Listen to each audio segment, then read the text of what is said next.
Well, hello and welcome to this session of ExecuNet Masterclass. I'm your host, as always, Tony Vlahos, and my guest this hour is nationally recognized franchise consultant and international best-selling author, Mr. Pete Gilfillan. So if you've ever dreamed of being your own boss, but starting from scratch sounds risky and intimidating, then why not consider franchise ownership?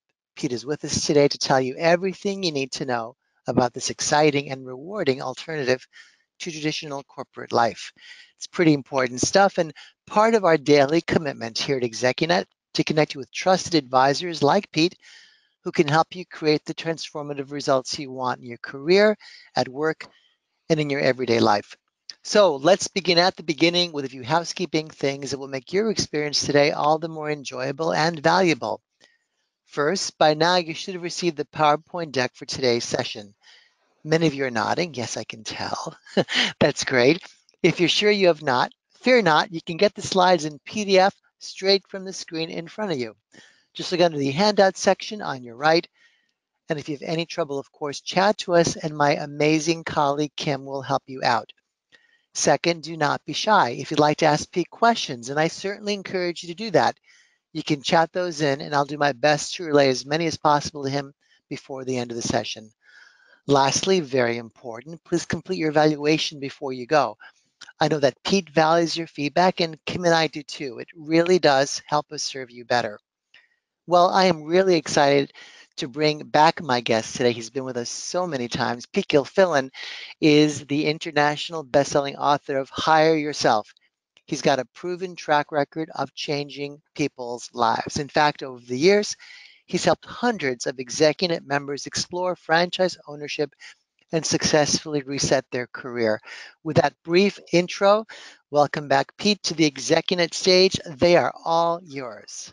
Thank you very much, Tony. It is an honor and a privilege to be there. Again, my name is Pete Gilfillan. I'm an entrepreneur, a franchise consultant, international best-selling author of the book Hire Yourself, and most importantly, a corporate escapee. So we've got an exciting webinar for you today. And I wanted to start out with asking you guys a few questions. I want you to think about this. Have you ever been offered a separation package? Have you ever been laid off or downsized? Have you been pushed aside when a new executive comes in to bring their leadership team? They bring in their own leadership team. Do you want to take control of your destiny? Have you dreamed of being an entrepreneur, being your own boss? Do you want to live life on your terms? If you answered yes to any of those questions, I've got an exciting webinar for you. We're going to teach you all about franchising. I'll give you some great resources. And so let's talk first a little bit about my story, because I suspect it's very similar to a lot of yours.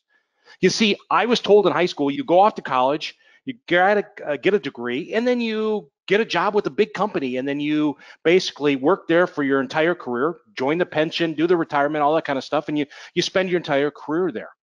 And I was very fortunate right out of college to start with a company called Ford. Everybody, I'm sure, has heard of them. And I got the great fortune of being on the fast track. So I got promoted about every 2 years. We got moved or promoted. And this gave me opportunities to run very large organizations, like $5 billion sales and marketing organizations. And certainly there was lots of stress and politics associated with it, but I'll never forget the day. It was in November of 2006. I'm in a staff meeting with my team members. I get called out. My boss is on the phone. I go into my office, and my boss proceeds to tell me over this conversation that they're offering me a separation package. And I am taken back. I can't believe it. I've given my life 17 years to this company. I've bled blue, and I'm being offered a package. And great performance, all that kind of stuff. And I realized that Ford, they had to do this. They had to do this to survive. And it was just the thing that they had to do. And so I went home and I talked to my wife and I said, maybe this is a calling for us. Maybe we need to go do something else. So we took the package and I went off and I took a couple months just to recharge. And then I started down the path of exploring my many different options. Do I go get another corporate job? Do I buy an existing business? Do I start my own consulting business? Do I invest in a franchise? And after 6 months of hard work, I finally have 2 offers in front of me. I'm sitting at the kitchen table and I have a job offer from Terex to be the head of their Americas operation, which is a construction OEM. And then I had an LOI to buy a business. And I'd always dreamed of buying a business, and it was right in my area where I live. And we're sitting there, and my wife said, listen, you got to take the job. It's a secure way. It's safety. It's a salary. You got to take it. So I took the job. I ran the Americas. I got promoted to head of global sales and production planning for the construction group. And what that meant is I was on planes all the time. I was going 6 days a week, and it was a miserable life.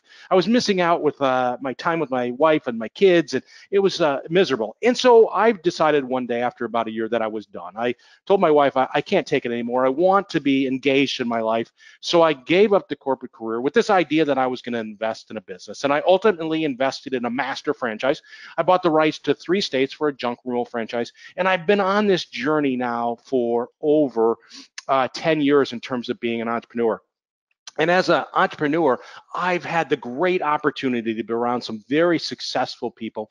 One of them is Darren Hardy. He's to the right of me in this picture. And Darren is a very successful business person, came up with real estate, but he is one of those people that best-selling author, New York Times twice, I believe. He started or relaunched Success Magazine in 2008, and he is a business coach, life coach from that standpoint. And he does seminars and webinars and all that kind of stuff. And I got invited to be part of one of his mastermind groups where he brings in 20 executives from all over the world twice a year, and we share ideas, and he teaches us and stuff like that.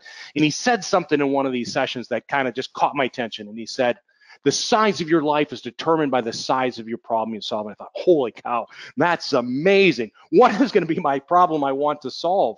And this is what I came up with. I truly believe there's an entire generation of the workforce that's caught up into the defeatist mindset that traditional employment is the only way to create career and income security. So I set out to solve that problem, and I wrote a book called Hire Yourself. And it really is designed to help executives take control of their destiny, to build wealth and live life on their terms through franchise ownership. So my promise to you today in our webinar is I'm going to teach you all about franchising, and I'm going to give you some great resources at the end of the webinar. So what are we going to cover today? Well, I'm going to kind of explain to you why franchising, I believe, is the next great career path, how franchising works, how to determine if franchising is the right option for you, what are the secrets to franchise ownership, and how do you find a franchise? Now let's take a step back. The corporate landscape has changed since the recession of 2008. That really changed up the game. And as you see, our economy is getting better. We're still continuing to see downsizing, though. You see all kinds of different press releases on it right now. And so it's continuing. Companies have learned to operate leaner, and middle management is getting squeezed. There's just fewer layers of management. I was talking to a senior level executive, a vice president of a very large company. He says, Pete, I'm a vice president. I have one direct report. We're a very flat organization. And I said, I would agree with that. This whole idea of this employer-employee loyalty, it's eroded substantially. Everybody's kind of doing what they need to do to survive going forward. And certainly workers 50 plus, they're getting hit the hardest with ageism. And this whole idea, jobs equal income security and career stability, I believe that paradigm is being challenged. And a survey by Manpower found that employees are just less satisfied with their jobs. In fact, 79% of workers are unsatisfied with what they're doing. That makes for a very long day. Now, I do believe you have to embrace career change or you're going to be changed. The unemployment rates, I think they're a little bit deceptive out there. I know we've got record lows, but I think there are more part-time jobs. More people are self-employed from that standpoint. I think people are underemployed. There's a lot of contract work out there, or we'll call that kind of the new reality. And certainly employees now, it's a much different game. They're changing jobs every 4 years versus a 30-year career. And there is more intense age and unemployment discrimination. And if you don't know what unemployment discrimination is, it's very simple. If you've been out of work for more than 6 months, a lot of times companies would rather take somebody that's employed that has less experience than that more experienced person. Now, there are top reasons why people are ready for career change. They may be pushed into it. They may be laid off. They may be downsized. Maybe their industry or their company's changing. Maybe they're burned out. Maybe they're unsatisfied. Maybe they're setting up the next phase of their life, their career, their life, their retirement. Maybe they're just not ready to retire or stop working, right? Maybe they don't have enough money, or they just still have gas in the tank. They got energies. They want to be engaged. They're not ready. And some people just need a fresh start. I've done it for 30 years. I want to go do something different. And some people have always dreamed of being an entrepreneur. So how do you go with change? How do you explore the many ways to generate an income? Well, you can go get a new job, same level position, same compensation. You can go get a new job, and maybe it's a lesser position. Maybe you're underemployed a little bit. You can do some contract work. You can start your own consulting business. You can come up with a big idea and start a business and prove out that concept. You can buy an existing business. You can invest in a franchise business, and you can maybe even set up multiple different revenue streams. I get the fortune to work with hundreds of executives every year. And one of the things that I always ask them is, why would you consider taking the path of franchise ownership? And this is what people tell me. They say, Pete, I want to take control of my destiny. I want freedom. I want to create an income. I want to build an asset that I can someday sell, or it can be a legacy for my kids. I want to be my own boss. I want to make the decisions. I want to make a difference in my community. I want to be engaged. I want to create income security. You know what? If I'm going to work hard, I want to be the one rewarded, not my company. I want to build and lead a team. I want to be happy. I want to be satisfied. I want to be proud. I want to create a family business where I can work with my spouse or have my kids involved in the business. I want better control and ROI on my available capital, and I'm going to beat ageism. Now, franchising, it's booming. And franchising is more than just Subway, Dunkin' Donuts, and McDonald's. According to the IFA, there are over 3,000 franchise companies out there today in 75 different industries. And what I can tell you is that it impacts every aspect of your life. And I use the example in my book. You get up on a Saturday morning and you go work out. Yeah, that's a franchise. And after you work out, you stop off and get a cup of coffee. Yeah, that's a franchise. And on your way home, you pick up your dry clean. Yeah, that's a franchise. And you get your oil change. Yeah, that's a franchise. You pick up your kids at home. You take them to the martial arts class. Yeah, that's a franchise. When you get done with that class, you take them out for a sub sandwich. Yeah, that's a franchise. And when you get home, there's a truck in your driveway. It is a window washing franchise, washing your windows at your house. Franchising is impacting every aspect of your life, and it has a huge impact on the United States economy. There are over 800,000 franchise establishments out there today. They employ over 8 million people. The economic output is over $700 billion. The impact on the GDP is over $400 billion. And franchises are creating jobs faster than large companies. So, what is a franchise? In its simplest terms, an individual, a franchisee, is buying the rights from a company, a franchisor, to use their business model, their systems, their process, their procedures, and their brand for a period of time. And as a franchisee, you are paying to use those rights. So you're generally paying a franchise fee to use those rights for, call it 10 years. And you are paying a royalty, a percentage of your revenue each month for the continued support. I look at franchising as entrepreneur-like. You see, a franchise is a proven system. In many cases, it's a business in a box. It is turnkey. They provide training, they provide ongoing support, and you have this whole network of other franchisees that you can lean on. Think of them as a resource. And I believe that franchising improves your odds of success. See, it saves you time, it saves you capital because you make less mistakes when you follow the system. And when you make less mistakes, it saves you capital. And it's a refined way to leverage a very strong business model. Now, when people go to invest in franchises, there are three basic levels of engagement. The first level is somebody that wants to invest in a franchise and they very much want to be the artisan. They want to work in the business. They want to be the guy or gal. So if it's a lawn spraying business, they want to be the one that is spraying lawns. They get in their little truck and they go spray the next lawn. If it's a facility-based concept, they want to be the smiling face behind the counter 7 days a week. Like my car wash guy is literally there 7 days a week. They're not really worried about growing. They just want to create a job for themselves. So the first level of engagement is the artisan. The sweet spot is the executive model. That's where an executive has some business acumen, has some capital, and they want to leverage that capital and that experience into a business that gives them a good return. Now, they'll always be involved in the business, but they want to work on it, not in it. And they want to build or grow it over time. And as we talk about the executive model, there's different levels of engagement with that. So you can be involved in the executive model full time. So although you're not spraying lawns, you're not standing behind the counters, you're involved in the business 40 or 50 hours a week, planning the marketing, managing the people, all that kind of stuff. So there's full time. And there's what we now see a lot of is semi-absentee. That's where you keep your corporate job, you start a franchise on the side, you got a manager in place, you're watching over that manager 15 or 20 hours a week. The idea is you don't have to be there every day, right? And the idea with a lot of times with the executive model, again, is we're looking at building multiple locations or developing multiple territories. The third level of engagement is the master franchisee. Think of this as buying the rights to a very large geographic area, like the entire state of Illinois. And you're buying the rights to help a franchisor find franchisees and put them in business, in this case, in the state of Illinois. And there are three ways in which you bring in revenue as a master franchisee. So first, when you help place a new franchisee in Illinois, you would get a portion of the franchise fee. So if the franchise fee is $50,000, you may get half of that as the master. Number two is when you help launch and support a franchisee, you would get a portion of the royalty they paid each month. So if they paid a 6% royalty, you may get half of that going to the master. And number three is you can open up your operating unit. As I'd mentioned before, the growing movement is semi-absentee ownership, because the idea that you can work on the business, not in the business. And the idea behind it is that you can keep your corporate job and you can start a franchise on the side.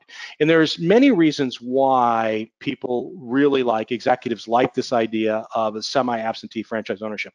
Number one is investing in a franchise. They're doing this to build wealth, not to create a job for themselves. Number two is they're taking all that great business acumen they've gained in the corporate world, all those leadership skills, and they're applying it to their franchise business. They're also diversifying their assets and their income. They're creating a supplemental income. They're diversifying their assets, maybe taking some money out of the stock market and investing in their business. And a lot of people like semi-absentee because it allows them to set up the next phase of their career, their life, and in many cases, their retirement. Retirement not defined as stopping working, but working at something you enjoy and having an income coming in.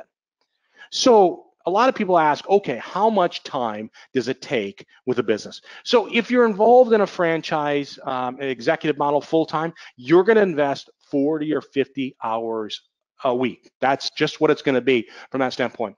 If you decide to take the path of the executive model semi-absentee, you're going to be investing a lot of time to get the business up and running. But once you get it up and running, you got that manager in place, you're watching over that manager 10 to 20 hours a week, probably closer to 20 from that standpoint, but you're watching over that manager. If you're really good and you have the ability to lead, you can dial that down to 4 to 10 hours, but really you have to be good. That's more of the exception of the rule. One of the interviews we'll share with you, Keith Evans, he kind of shared with us, he does 4 to 10 hours watches over his, but again, you have to be really good to be able to do that. So generally speaking, you could kind of plan on 15 to 20 hours a week. So what is the secret to franchising? I believe the secret to franchising is multi-unit ownership. You see, you're building something larger. You're creating wealth by leveraging your time and your capital to build a larger business. The type of income that you would look to replace a large corporate income, right? A lot of people don't know this, but like Supercuts is a great example, right? Supercuts, they want you to have an executive position or another business to be eligible to own one of their franchises. So it is a completely semi-absentee. And I think the average owner owns 5 of those from that point. So as we talk about franchising, I want you to know there are 2 basic business models. There are service-based franchises. So think of that truck that goes to people's homes or businesses and does a product or service or that kind of stuff. And these service businesses can be home-based. They can be non-home-based. You can have a small industrial space, and you can have outbound sales with it. The other business model associated with franchising is facility-based. So you take that strip mall down the street, goes 2,000 square feet, and you convert it into a place where you can get a haircut, get a sub sandwich, take a Pilates class, get a massage, get your oil changed, but it is a place that you go and you convert over to the franchise. And when we talk about facility-based, there's light retail, investments under 250, and large retail, over 250,000. And so a lot of people say to me, Pete, well, how do I capitalize a business? So the first thing you need to know is that you need a minimum of $75,000 to $100,000 worth of liquid capital. And liquid capital is loosely defined. That can be cash, it can be stocks, it can be bonds, it can be equity in your home you tap through a home equity line. It could be retirement dollars. Instead of investing in stocks and bonds, it is actually investing in your business. And I like to call this the funding wheel. There are many funding resources for your business. You could do an SBA loan. You can do a traditional loan. They're not as frequent because you usually have to have a track record or a lot of experience in the industry. There is franchisor financing. So sometimes they'll do in-house financing. Sometimes they'll have a relationship with a third party and provide financing. And then some people use home equity, a home equity line. Some people use friends and family money, outside investors. Some people leverage their retirement dollars in a compliant way. So instead of your retirement dollars investing in your stocks and bonds, it invests in your business. And some people use their brokerage account and create a line off their brokerage account. So many different options to fund the business. And the math is compelling, right? Why owning a franchise is an investment versus buying a job? Well, first of all, you're generating a strong ROI. So let's say it costs you $200,000 to get a franchise business going. And once it's established and it's running, it starts generating $100,000 worth of cash flow or income on an ongoing basis. That's a 50% ROI on your invested capital on an annual basis. Number two is you're building an asset. You see, a salary, $200,000, isn't an asset, but a business that generates $200,000 in cash flow is an asset that may be sold for a multiple. I've got a really fun example here. So I get a lot of people that come to me and say, Pete, I want to do just the corporate job. I see security in that. I'm going to take that corporate job. I'm going to take that salary. And I get some people that say, Pete, I just want to leave the corporate world and I want to invest in a franchise. In fact, I want to open up 3 locations over the next 5 years. I will tell you about this chart. Is at the bottom, it says all these numbers are fictitious, and this is not for an investment decision. So this is just a fun example. Do not use this information to make a decision to invest in a franchise. So let's go through this exercise. Somebody says, hey, Pete, I'm just going to do the corporate job. I'm going to take that salary. So on the left-hand side, they take a job for $200,000 a year, and they're very fortunate to get a raise each year. And at the end of year 5, they now have a salary of $240,000. The other executive says, hey, listen, I'm done with the corporate world. I am going to go invest in a franchise. I'm going to buy the rights to open up 3 locations over the next 5 years. And so they open up the first unit in year 1. No salary comes. Year 2, they get that first unit going, starts generating income of $100,000, and they open up their second location. In year 3, they get maxed out on unit 1 at $125,000. Unit 2 starts making a little money, $50,000, and they open up their third location. Year 4 is when it starts getting exciting. Now unit 1 is fully maxed out at $125,000. Unit 2 is maxed out at $125,000, and unit 3 is starting to make a little money. Well, now we've surpassed what we would make in the corporate world. Year 5, all 3 units fully loaded at $125,000, so you have an income of $375,000, and you have an asset that is worth something, if it's sold at a multiple of 3, probably worth something over $1 million, right? Now, here is where the executive model gets really cool. Let's just say that you kept your corporate job, $230,000 salary. You decide to open up 3 franchise locations on the side, semi-absentee. You get those going, and maybe year 4, you have a salary of $230,000. You have an income of $300,000, and you built an asset over $1 million. That is why the executive model is so compelling. Now, certainly, there are disadvantages to franchises. There are the startup costs. There are the franchise fees. You have to pay an ongoing royalty for that continued support. And franchise companies have restrictions. They want to protect their brands. They want you to follow the system so that you're successful. And if you select the wrong franchise concept, it can be a very painful experience. You could lose your money. You could, go out of business. So you need to pick the right franchise that fits you. And as you look at finding the right franchise that fits you, it's important you understand what characteristics you are looking for in a business. You need to know what you want to accomplish with that business. You always want to leverage a proven investigation process.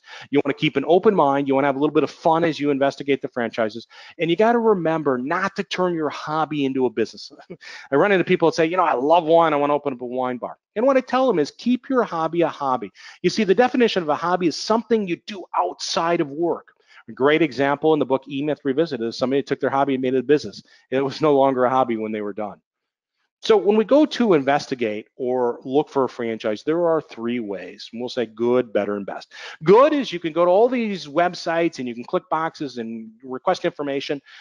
The problem is they may sell your information to multiple people. They may sell your information to franchisors. They may sell your information to franchise consultants. And so by the time it's all done, you may want to shut off your phone and get rid of your email. You'll be inundated. That is also true for some of these franchise shows where your information is sold to franchisors and franchise consultants. So be very careful with that, but that is good. Better is find a franchise concept that's of interest to you, go directly to their website and inquire about franchising. This is good, but keep in mind that you are going directly into their sales funnel. They're not there to kind of help you through the process, but more importantly, to sell you a franchise. So I believe the best way is to leverage a franchise consultant. It is a free service from that standpoint. The franchise doesn't cost you any more to use a franchise consultant from that standpoint. So that's what I do. And one of the things that you get, the benefit of using a franchise consultant, is they should have a good process to help you find the right franchise. So for example, this is my process. So the first thing I do after I've had a quick conversation with somebody is I have them fill out a questionnaire. It doesn't take more than 15 minutes, and we do a consultation call. That generally goes 75 to 90 minutes. It's my turn to get to know them, get a good understanding of what they're looking for, do a little bit of educating. And following that, I'll create a written summary, which is everything that they said that was important to them. I'll go research franchises, looking for franchises that match what they're looking for. I'll introduce them to the franchise companies, and they'll start investigating the franchises. And I'm there by their side as a coach on a weekly basis. I'll continue to educate them, prepare them, and I'm certainly providing resources and helping them go through the decision-making process. It's very important when you go to find a franchise that you understand or determine what characteristics are important to you. So for example, what level of engagement do you want to be involved in the business? Do you want to be the artisan? Do you want to do the executive model? Do you want to do executive model full-time? Or do you want to do semi-absentee? What's your desired income or cash flow that you want the business or the businesses to generate from you? Are you comfortable managing and leading employees? Do you want to scale and grow? Do you want to open up multiple locations, develop multiple territories? Geographically, where do you want the franchise business to do? Is status important to you? Do you care what other people think if it's a good, honest business? Are you comfortable doing business development? Are you going to include your family? Is it having a flexible schedule important to you? Do you have a risk tolerance? How long do you want to own the business? It's also important to take an assessment of your skills and your strength. You have some background in sales and business development. Are you comfortable managing and leading people? You have the ability to follow process. Are you comfortable satisfying customers, or is that a passion of yours, satisfying customers? Do you have a process, or can you process change and evolve over time, right? Can you kind of evolve as the franchise does? And I truly believe that successful business owners, they have key traits. And I believe successful business owners are disciplined. They are confident. They're open-minded. They're self-starters. They're competitive, creative, determined, passionate. They have strong people skills, and certainly they have a good, strong work ethic, because running a business or owning a business is a lot of work. When I was at Ford and I was in the franchising department, Ford had what we called the 4Cs. So as we evaluated somebody to award the Ford franchise, we would look at, number one, their capacity. Do they have experience in the industry? What is their background from a standpoint? Number two is, are they of good character? Have they represented themselves as being of good character over time? Do they have the capital necessary to be successful in the business? And do they have a track record in terms of satisfying customers or a passion to satisfy customers? When I wrote my book, Hire Yourself, I added a fifth C, which is cooperation. Can you work with others? So as you go to investigate a franchise, what you'll find is that all franchise companies are going to take you through 4 core steps over about a 6-week period of time. It's important, again, you determine what characteristics you're looking for, what you want to accomplish in the business, what kind of engagement level, franchise category, again, service or facility. And as you go through this process, again, the franchise companies are going to take you through these 4 core steps. There are other little steps in between, but these are the important steps of investigating a franchise. The first major step is what we call the introduction call. And 3 things happen on this introduction call. They, one, provide a very detailed overview of the business opportunity. Number 2 is they'll basically answer the majority of your questions. And number 3 is you guys get to know each other. You're starting to develop a relationship. Hey, would these be people I'd want to do business with? On the flip side is they're evaluating you as potential franchisees. The second big step is the franchise disclosure document. The acronym is FTD. This is mandated by the Federal Trade Commission. All franchises must have a franchise disclosure document. It is a standard format. It has 23 items. They're generally over 200 pages long, and it's designed to ensure that you're an informed investor. So it is very similar to a stock prospectus. So it has everything you need to know in there, from the experience of the leadership team. It has the investment range. It actually has a copy of the franchise agreement. It has what you're obligated to do. It has a list of the franchisees. Everything is in this document. So they're going to give you a copy of that. They're going to ask you to review it, and then they'll have a call to review and answer any of your questions. The third big step is my favorite. I believe it is the most important part of the process. I always like to say this is where the rubber meets the road. This is where it's your chance to talk to existing franchisees without the franchisor present. And this is really the truest way to find out the financial potential of the business, because you're talking to actual owners and they're going to be honest with you because that's how they found out the information. So they're kind of paying it forward. So validation is done in two primary ways. One way is they'll have group calls that one franchisee on. Anybody could call in and ask questions. It's really efficient. And the other way is one-on-one calls. And that's where you get a chance, you schedule a call and you have a conversation. So validation, I believe, again, is the most important part of the process. The fourth step is a discovery day. Meet the team day is another term for it. This is where you're feeling very good about a franchisor. They're feeling very good about you. They invite you to their corporate headquarters. This is your chance to meet the leadership team, meet the support staff, see the operations, ask your final questions. And generally speaking, this is kind of the last big step. So they want you to go home and think about it afterwards and give them a decision in a couple of weeks. Hey, is this something you want to do or not? When you're considering a franchisor, some things to consider. Number one is the experience of the leadership team. And this is really important. See, I can start a business and I can be successful. I own this one business, but a different type of leadership is needed if I'm running a franchise system where I've got 200 franchisees. It's a much different type of leadership. So we always want to understand the leadership. We want to understand the launch support and training that you get from the franchisor. We want to understand, hey, are franchisees happy? Are they making money? What's the image and the reputation of the franchisor? What's the size of the franchise system? Do they have 5 open or they have 305 open? Is it an upcoming concept or is it an established concept? What's the culture and the feel of the organization? Does it feel like family, the franchise company, or do they feel like a big corporation? What's the marketing model? How do they help you find customers? What's the ongoing support you get once you're a franchisee? What's the level of assistance if it's a facility-based concept to help you find the site and build it out? And what's the overall financial strength of the franchise system? So why do people go through the investigation process and don't invest in a franchise? So first of all, business ownership is not for everyone. Number two is it's a lot of work, right? And fear and anxiety plays a lot in stopping people from following their dreams. That whole false evidence is appearing real. So anxiety is a big part of it. Lack of capital, they just don't have the capital. And some people still believe that a job equals income security. Hopefully we're breaking down that paradigm a little bit. And some people just have this maverick mentality that it's my way or the highway. Franchising would not be right for them.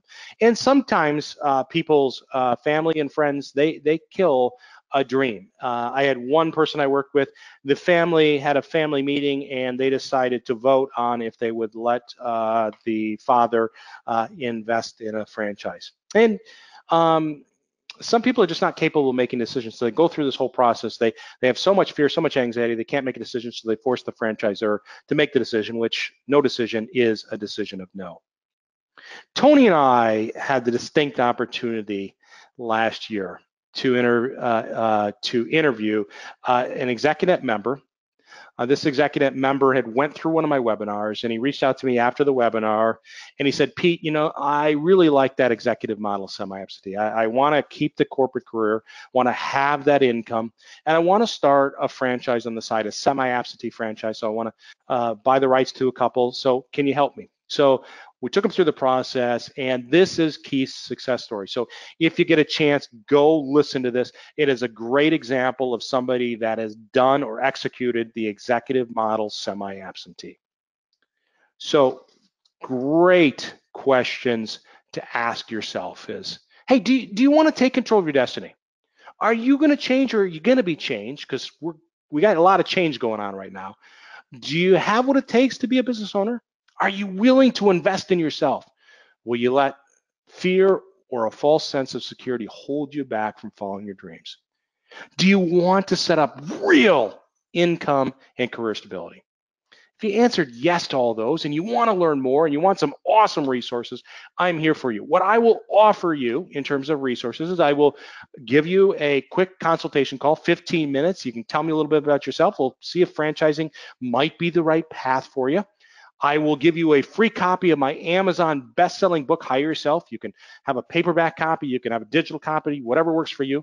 I will also give you my Hire Yourself supplemental resource guide, which is a lot of additional material to support the Hire Yourself book for you. I will also give you the all-new Hire Yourself franchise investigation guide, 60 pages of great information and resources for you as you explore franchises. And I will give you full access to my Hire Yourself book resource center. Tons of great stuff in there. So this is something you're interested in learning about, you can certainly go to hireyourself.com/ExecuNet offer from that standpoint, and certainly we can set up a quick call and I'll get all the materials off to you, all the resources. So in summary, everyone has a reason for being on the webinar today, and I don't know what reason yours is, but I'd strongly encourage you to explore the path of franchise ownership. You see, franchise ownership isn't for everyone, but for a lot of people, it allows them to take control of their destiny, build wealth, and live life on their terms. Tony, I'm going to turn it over to you for questions. That's terrific, Pete. Thank you. And everyone, please consider the resources that Pete is offering. He's not a paid sponsor. He is a part of this inner circle of trusted advisors at ExecuNet who is generously giving of his time and sharing his insight to help you. So if you're on the call, take full advantage of Pete, okay? With that, let's get to a question that's more about your beginnings, Pete. When you first started your franchise, your first franchise, how much extra cash did you find you needed to cover living expenses, and how did you budget so that you could cover your everyday living expenses while you pursued this new exciting venture? Well, a couple things, and I'm chuckling, I'm smiling if you could see me. Um, so I took the path of leaving the $400,000 a year comp job, flat out leaving it and going and investing in a business, right? And I probably, if I was to do it all over again, I probably would have kept the corporate job and started the franchise on the side. But saying all that, when I left the corporate job and I started looking at businesses, I realized that my wife, she was really worried that we had a mortgage and we had 4 young kids that we had to feed, and so she was pretty nervous about this. And so what I did is I created what is called the 2-bucket system.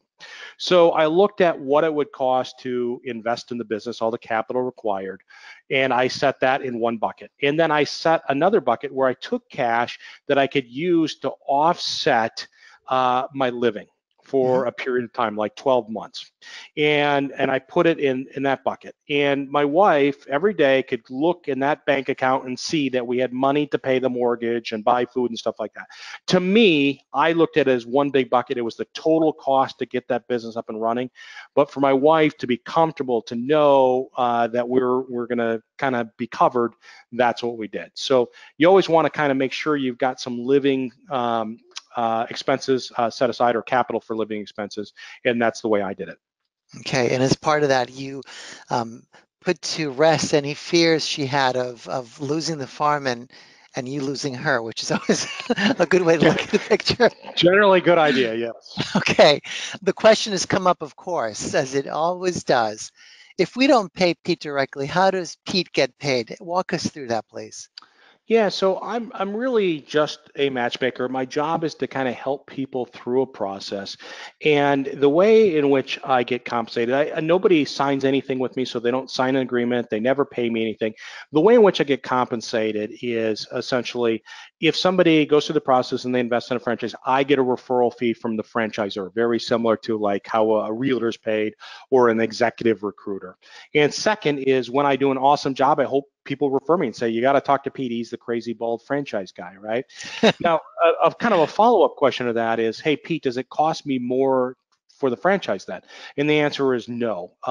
Whether you go through a franchise consultant or you essentially go on your own, bottom line is it doesn't cost you any more because the franchise agreement clearly states what the franchise fee is. And so it can't be changed because you're using a franchise consultant. So you get all those great resources and it doesn't cost you anything more. Okay.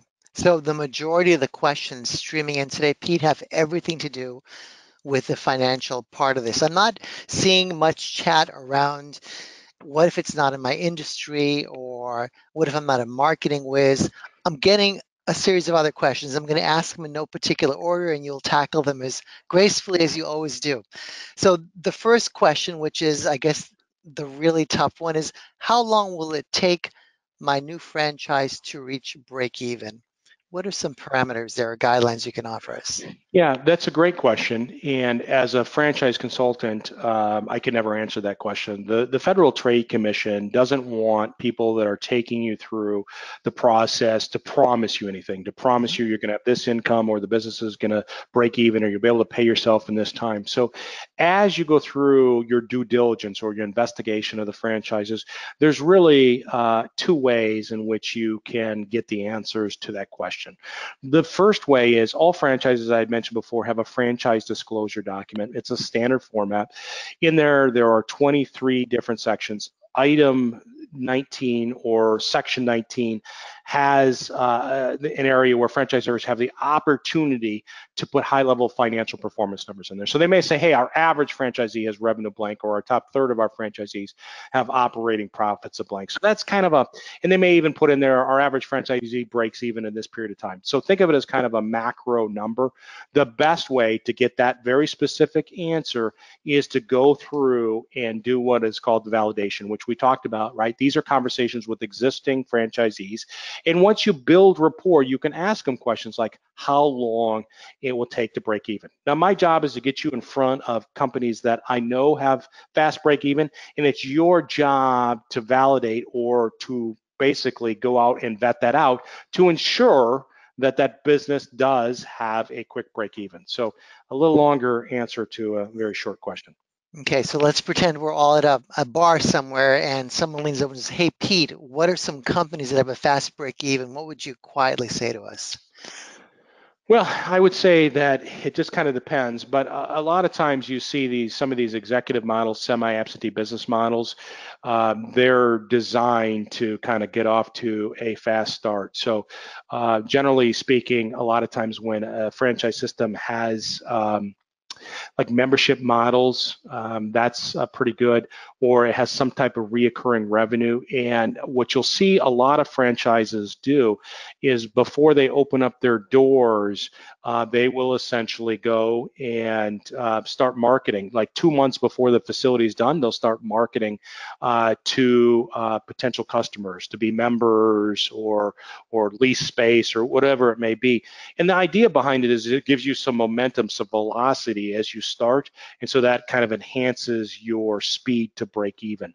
Service-based businesses also can break even quickly. And it really, the idea behind a service-based business is you sign to become a franchisee. The next month you go to training. When you get back from training, you're in business, right?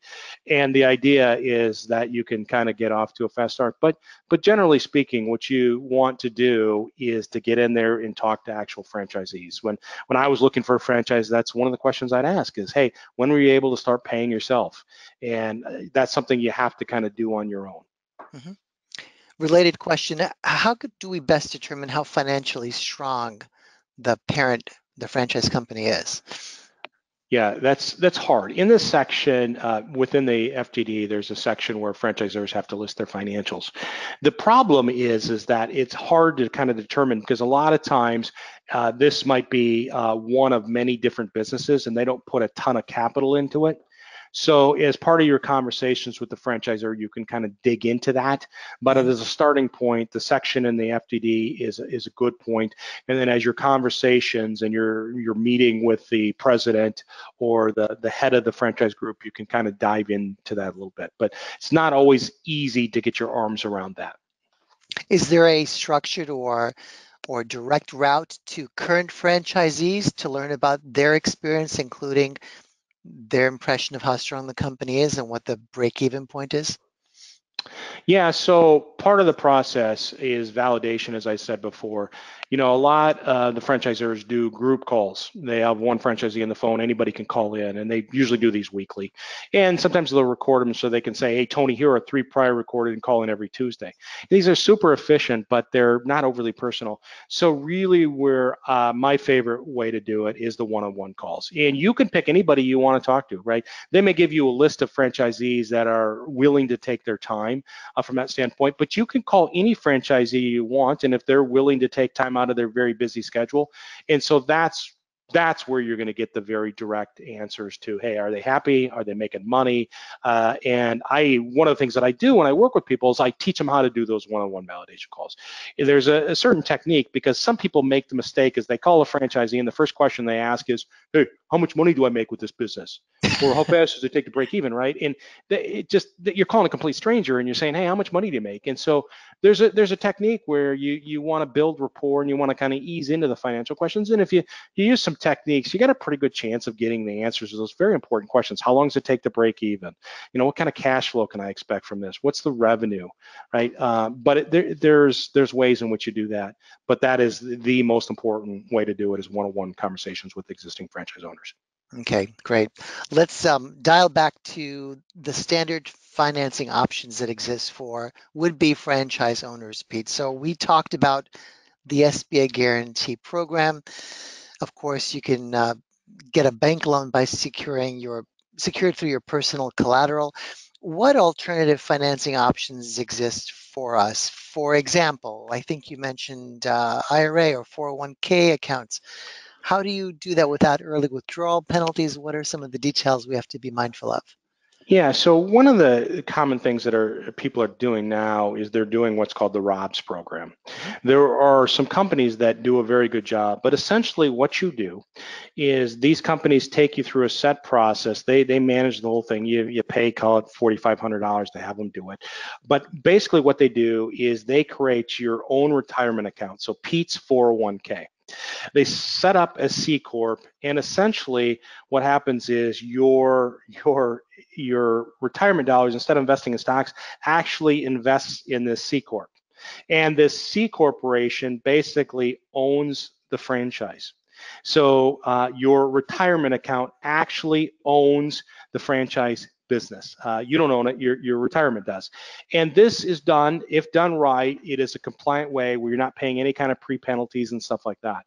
But you must use somebody that is really good at it. This is an area where you don't want to make a mistake. If they set up the structure wrong, I've heard of people violating ERISA laws, and it can be very painful. So there is a set format to do it. There are companies that do it. They charge you, call it again, $4,500, but it is a great way to take and diversify your assets, pull some out, and leverage it to start your business.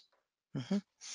You shared with us the 5 C's, I believe, of Ford Motor Company's sort of criterion for selling a franchise to someone. What are some of the other criteria that you've come across that would either or possibly prevent someone from being allowed to buy a franchise? And what are some workarounds once you know what those obstacles are? Yeah, so some of the main ones is like if you're convicted of a felony, obviously that may impact you with that standpoint. If you filed a bankruptcy, that will limit in many cases, your availability to capital in a lot of cases. And some franchisors won't even take somebody if they've got a past bankruptcy. So it just kind of depends. Those are the big ones. Sometimes it's personality, which you don't really kind of cover that in the 4 C's, but there's some people that they get on to and they're going through this process and they're not very engaged. Maybe they're late for calls or they're negative and stuff like that. And this is very much like dating. You got to both want each other. And so a lot of people they can get basically turned down because they're just not compatible, I guess, with the franchise system. And a lot of this happens during the discovery day.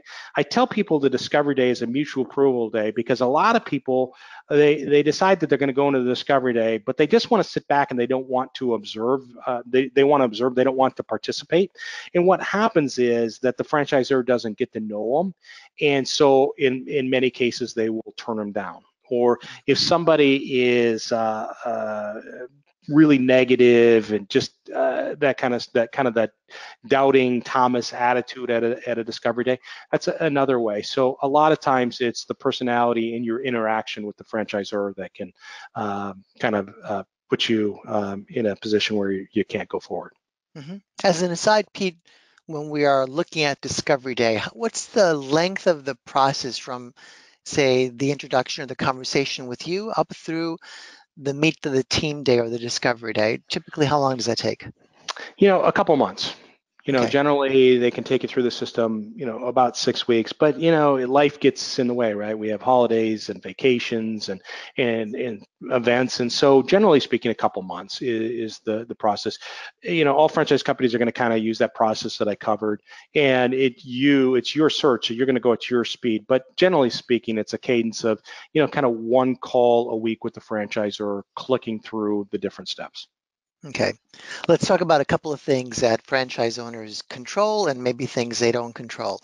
Starting with the people, the human capital, the people that work at my particular location. Am I totally in charge of that? What's the influence or involvement of the parent company in those decisions? Yeah, so they are your employees. It's your business. They could be your contract workers and your employees, but they are yours. Some franchisors actually will help you find and vet the team members. They'll all have a process to help you find them from that standpoint and who you're looking for and how to find them. But some will even fly in and help interview them in some cases. I just found out a franchise company, they have their own kind of employment agency where they kind of help find the skilled workers that are needed for that business. So bottom line is they may have processes or even help you find and vet the people, but bottom line at the end of the day, they're yours. They're your employees, your contract workers to manage, to lead. Okay, related question. Does the parent provide group benefit plans for my employees? Some franchisors do have group plans. What you'll find is that with the Affordable Care Act, at least what I've seen with my business, is it's easier to get benefits associated with your business. I'm not saying it's cheap. Insurance just seems to be expensive wherever you go. But the idea is there seems to be a lot of availability to be able to go get insurance as you have your business. Okay, so let's pretend I want to open up or buy a franchise in Anytime Fitness and open a store right here on Westport Avenue in Norwalk, Connecticut. Will the will the franchisor rather protect my territory from other franchisees? In other words, if someone wanted to open a store in neighboring Westport, am I protected? So the answer is once you become a franchisee and you have I call it a geographic area, a zip code, right? If you're going to open up one location. And so your zip code is protected as you search for your location. And when you find your location and you put that pin in the map, most franchise agreements will then have a perimeter around it. So a circle around your location. And that may be a mile, 2 miles, 3 miles, 4 miles. It just depends on the franchise system and the density associated with that type of business model. But you'll have that protected circle where another franchisee cannot penetrate that circle with their location or Okay, their service. good to know. Marketing and advertising, what kind of input will I, as the franchisee, have in marketing and advertising my company? So at a minimum, you need to follow the franchisor's system, and it's really important you follow the marketing model, the systems, the processes, but you can make things better. So they may have a digital marketing strategy where they help you with the digital marketing. They have a campaign and stuff like that. And you may do some other things on top of that in your local market. So generally speaking, you at a minimum do what the franchisor is part of the business model, and you can always make things better or kind of leverage it to do it. So I always encourage people, go do other things, drive your business even more. I had a friend, he owns a salon suite concept, a place where they provide places for artisans to basically provide their services like haircutting, right? And he realized it wasn't part of the business model, but the idea was is that he was really just, it was his space. He was basically leasing it out to him. So all he was is basically a landlord with this franchise. But he realized that all these people, these hairstylists, every night they'd have to lug home their towels and they'd wash them, dry them, fold them, bring them back. So he went out, not part of the business model, went out and bought hundreds of towels, hired somebody to collect the towels, wash them, dry them, fold them, and put them in everybody's little suite in the morning so that they were there for them, just as something that was nice and a little extra, not part of the business model, but they made it better. Ah, awesome.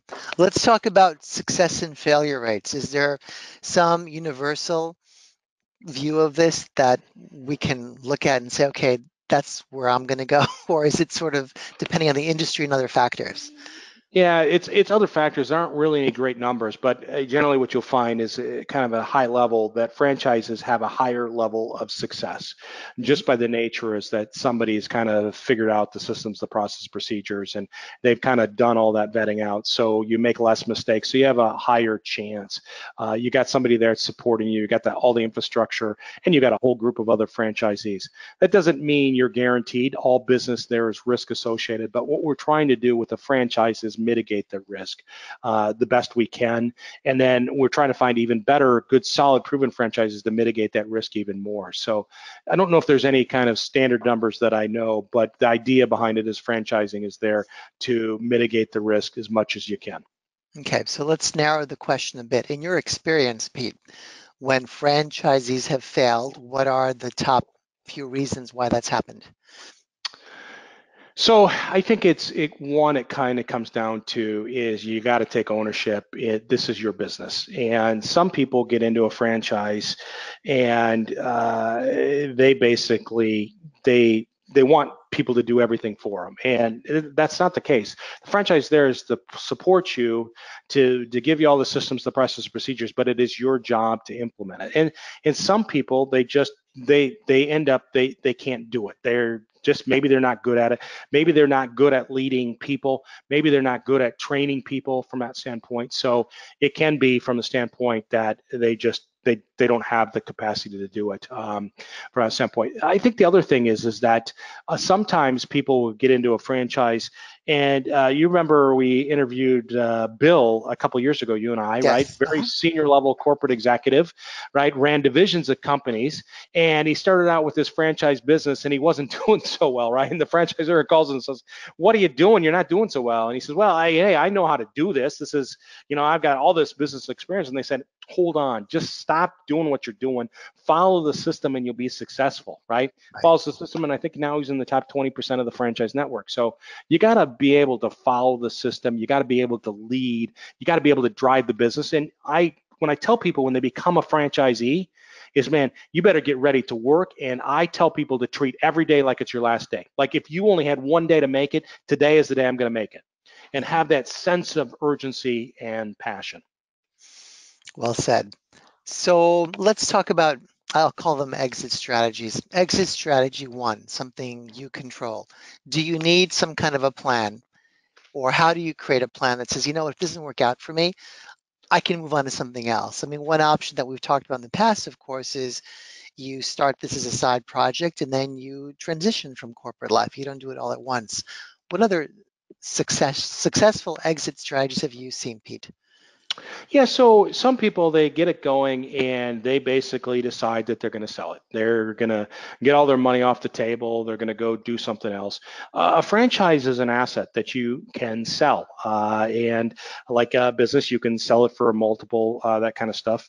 Generally speaking, with franchises, right? A couple things to think about is that when we go to sell our franchise business, we can go to a business broker and we can pay the 10% to have them list it and sell it.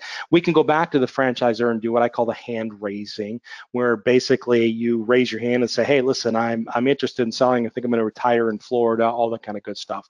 And so, bottom line is they'll help you find somebody. In both cases, you're paying somebody to help help you sell it, but the idea is that it's an asset that you can sell from that standpoint. So that is really important from that standpoint, that you can sell it. Now the franchisor, because you are a franchisee, a couple things. Generally speaking, you have to pay a transfer fee. So if I sold my franchise to you and there was 5 years left of rights to it, basically they would have to, number one, approve you to make sure that you're of good character. They can't block you as long as you're of good character and all that you qualify as a good franchisee. And number two is you're going to pay a transfer fee. And generally speaking, it's not a ton of money, but you're going to pay a transfer fee to transfer the rights from me to the person that's buying it. Okay. So one of the great ways to do this is to sell it. And other people like this idea that it can be a legacy. It can be a legacy for their kids. They're setting their kids up. I know one guy that basically kind of seeded his kids, and now the kids have completely bought him out. But he's kind of set them now for life with businesses. So many different options as you look at doing it. Now, Pete, if the franchisor sells the business to another parent company, and let's say I don't like the way they're structured, or I don't like their support, what, if any, recourse do I have as a franchisee? You really don't have recourse as long as they fulfill their commitment, is my understanding, right? So Okay. let's say that they build up the franchise network to 250 and basically sell it to a private equity group. As long as that private equity company fulfills and continues to do the things that they're supposed to do, there's not much you can do. Now you can certainly sell it if you don't like the new company and stuff like that, but that's pretty common now as franchise systems get larger. Other companies buy them. Right. And you also have groups that may create a portfolio of franchises all around service. So they provide different services to the home. So they may have 7 different brands that go into people's homes, or they may have fitness where they do both boutique fitness, and they have 8 different brands under the umbrella boutique fitness. So Mhm. you see a lot of transactions associated with franchise systems being sold to groups like that. Right. Okay, we've come to the top of the hour. Pete, thank you so much once again for making time, sharing your insight. Thank you all for tuning in. Your attention is my most precious resource, and I think I got to most of your questions. If I did not, or if you thought of something since Pete stopped talking and really want to find out the answer, follow the link. Get in touch with him. He will talk to you directly, personally about what you want to achieve and ideally help you get there. With that, any final thoughts, Pete, before we officially wrap up today's masterclass session?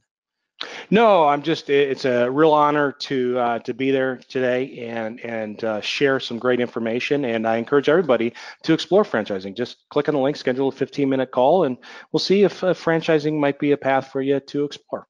Got nothing to lose, right? Absolutely.